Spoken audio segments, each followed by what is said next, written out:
Welcome, Sister Esther, who I'm sure you're going to enjoy.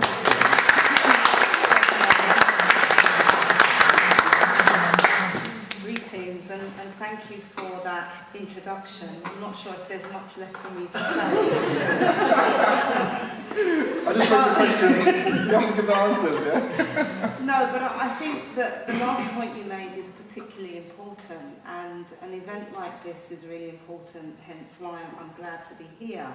We don't have very many, hardly any actually, platforms where we can come across our struggles in terms of anti-imperialist struggles of the peoples of the Global South, especially here in the UK. And okay, we're commemorating the life and the legacy of Hugo Chavez and also the Easter Uprising, but there are a lot of lessons, I think, that we can draw from those two different experiences. And I'm going to touch on some just in terms of linking it to the ongoing struggle for African liberation, and in particular, a component of that struggle, which is the struggle around reparations, as has already been mentioned. I'm going to begin by, talking about the nature of the society in which we live. And for me, the inspiration that I draw from the Easter Uprising is that it is a struggle that has unfolded in Britain. And so, yes, whilst the majority of us, originate from outside of the British Isles, I think it is a very, very good example of what has been attempted and what has also happened here in Britain that we need to draw from. And in particular, I'm just going to read a brief quote from the Provisional Government of the Irish Republic to the people of Ireland, and this was the proclamation that came out in 1916. And it says, "We declare the rights of the people of Ireland to the ownership of Ireland and to the unfettered control of Irish destinies, to be sovereign and infeasible. The long usurpation of that right by a foreign people and government has not extinguished the right, nor can it ever be extinguished except by the destruction of the Irish people. In every generation, the Irish people have asserted their right to national freedom and sovereignty. 6 times during the past 300 years, they have asserted it in arms, standing on that fundamental right and again asserting it in arms in the face of the world. We hereby proclaim the Irish Republic as a sovereign, independent state, and we pledge our lives and the lives of our comrades in arms to the cause of its freedom, of its welfare, of its exaltation among the nations." Now, right there in that paragraph, we could have taken out the word Irish Island, and I could have inserted the term Africa, or many independent, supposedly, African countries, and it would mean the same thing. And in fact, it still means the same thing today. There's another, I think, similarity that I want to draw on just to kind of contextualize what I'm going to go on to say. And I was looking at the website of the Republican Sinn Féin, and they spoke about the context of their national liberation struggle.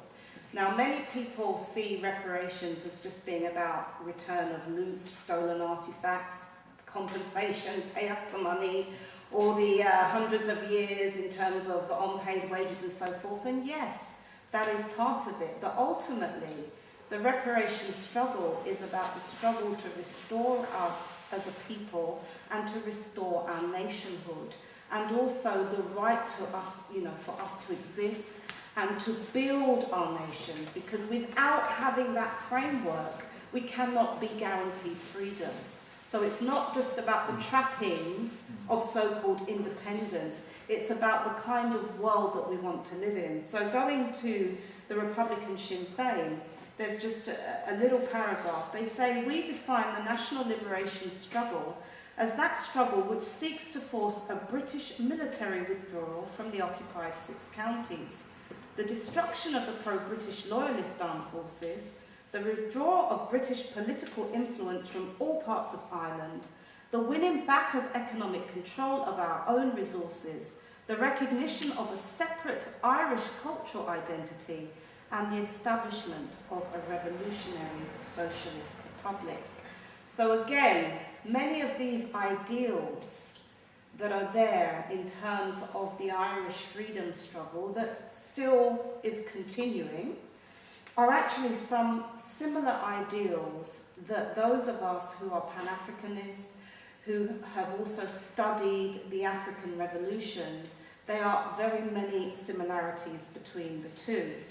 And so, in terms of what it means for us to commemorate the Easter Uprising and also to look at legacies are in terms of Hugo Chavez and his leadership in terms of the continuation of the Bolivarian Revolution, then for us, certainly many people of African heritage living in the British Isles, we see these struggles as being very much exemplary of trying to create another world, of trying to create another way of governing, another economic system, another way of relating, another way of us being in the world, which is fundamentally a process of reparations.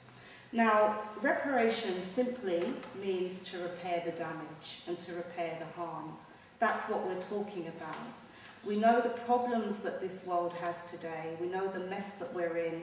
We know this so-called financial crisis that hasn't been created by us, but yet we're the ones paying for it. So quite clearly, there's a need for reparations. And those of us in the reparations movement, and there are many different groups and ideologies, but in particular, I represent a coalition that's called PARCO, that stands for the Pan-African Reparations Coalition in Europe. And we take a perspective on reparations whereby we say Pan-African reparations for global justice. And what that means is that our reparations will not be at the expense of any other people on the planet.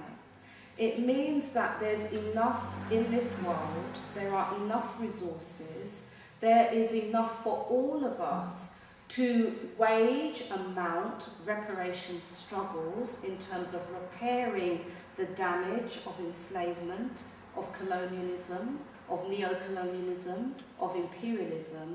There's enough for all of us. And in fact, what we recognise is that within so-called revolutionary groups in Europe, there isn't a recognition of the significance and the transformatory potential of the Pan-African struggle to effect reparations. We don't see reparations as being something that someone else is going to do to us or for us. We see reparations as being very much about how we can transform our victimhood status into restoring our agency as free and sovereign peoples. So Pan-African reparations for global justice is very much a struggle around restoring sovereignty and agency, our peoplehood and our nationhood. And that is what we draw in terms of the inspiration and some of the positive examples that we can take from the Irish freedom struggle, but also the Bolivarian Revolution, as has been heralded by Comandante Hugo Chavez. And in particular, we recognize that struggle in Latin America as being a struggle that is intimately connected to us as people of African descent.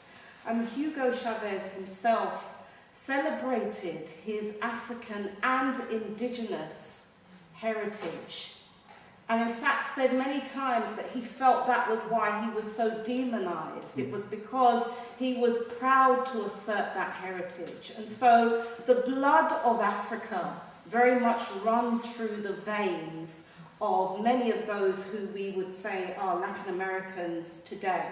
And that's an important, I think, connection. So we don't see it as being a privileging necessarily of Latin American struggles, because as African people, we have also been there with the indigenous peoples. And in fact, Simon Bolivar himself recognized this in terms of I think the famous speech he gave, can't remember exactly the date, where he spoke about Venezuela being a country that wasn't just European, but it was based on the mixture between the African blood, the European, but also the indigenous, Indians of that region.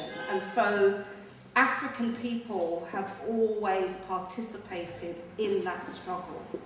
And certainly what we see in terms of the track record of Hugo Chavez was very much the raising of the question of race, because it was for a long time seen as being irrelevant to those struggles, in particular socialist struggle, putting race back on the table, but also the rise of the assertion, if you like, of not only an indigenous identity in that region and the agency of indigenous peoples, but also the rise and the asserting of the positive contributions of people of African heritage that are very much part of that struggle that we are commemorating and heralding today.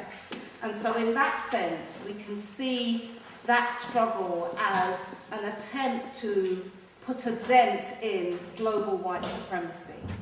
And for that reason, it is particularly, I think, significant.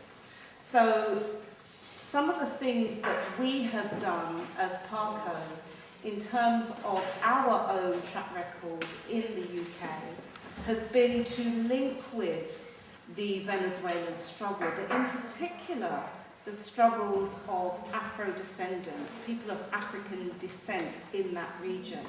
So, for instance, in 2009, PARCO was very instrumental in organising with the Venezuelan embassy Afro-Venezuela Day on the 10th of May to raise awareness and to conscientise even the wider Venezuelan community, who are not often seen visibly as being people of African descent. It's always the more European-looking Venezuelans that are somehow seen as being the representatives of the nation.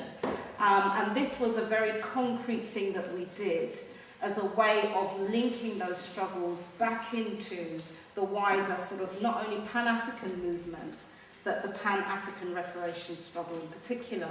So some of the reforms and the policies that were being developed in Venezuela that were pro-poor, that were about land reform, wealth redistribution, again, these are reparations struggles. And in fact, within the reparations movement, we talk about reparations in two ways. One, we talk about the external reparations, which is what we say governments and corporations and particular elite families of Europe owe our people.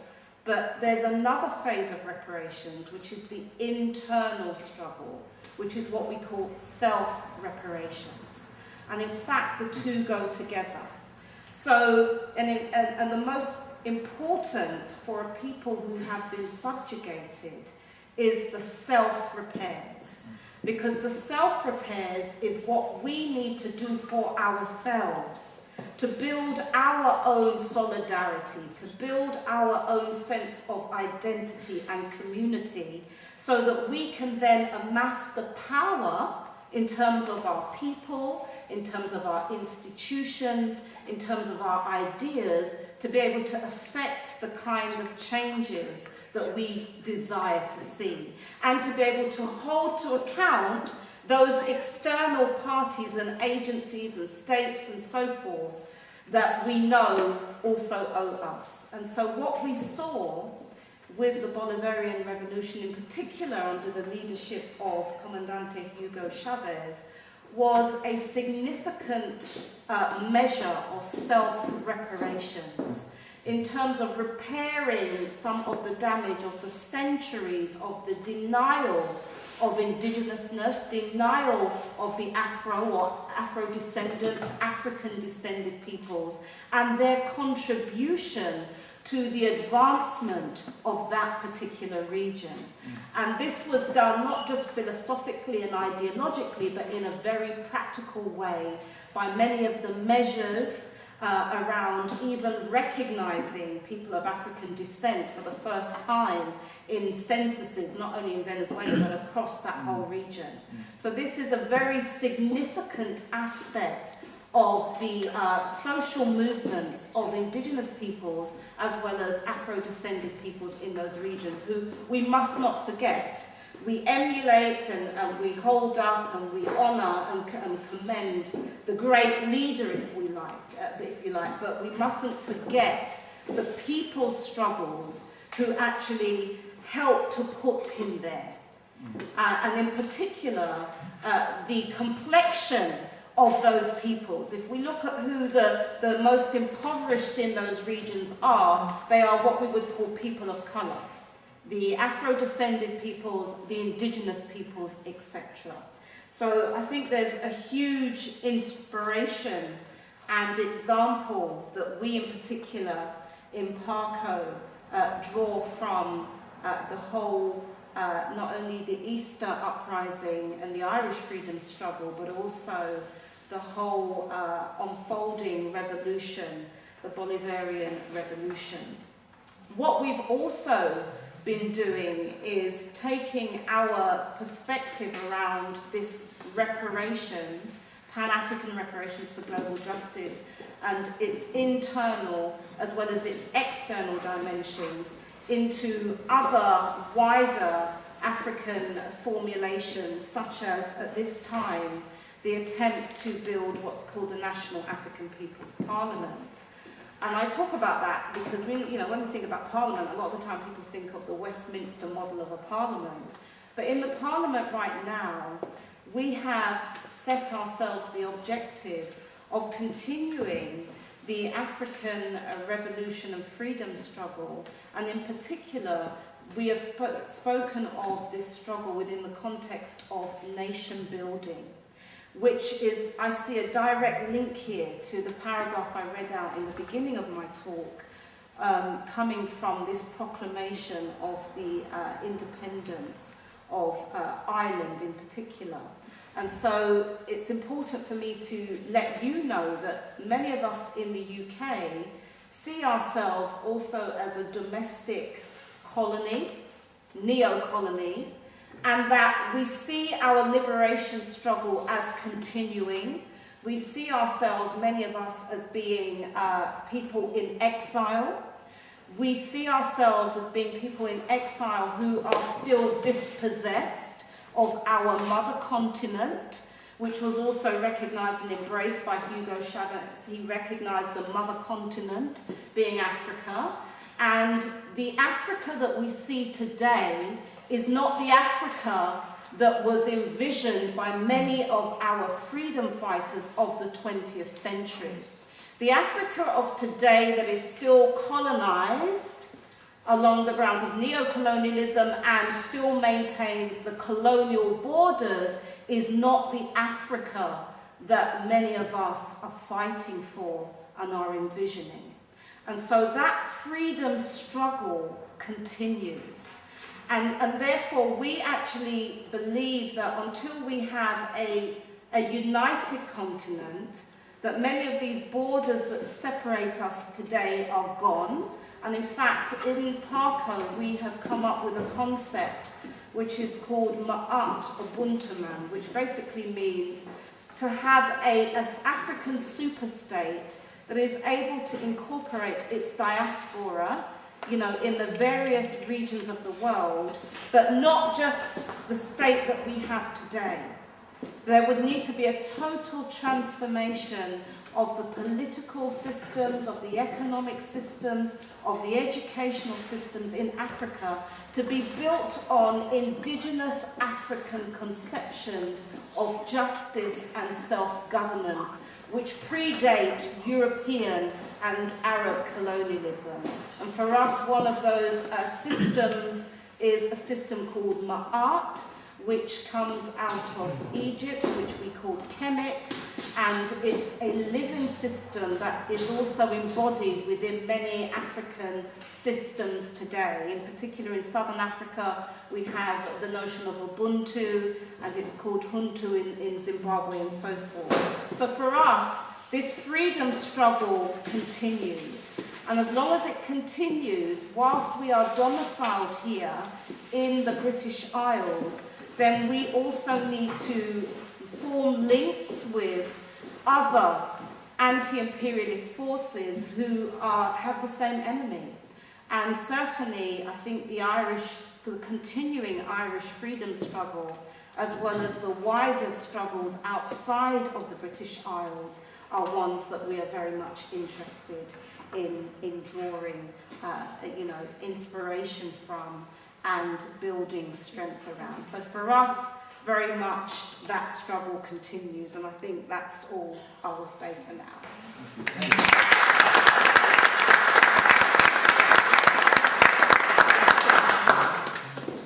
As ever, Sister Esther comes with the goods.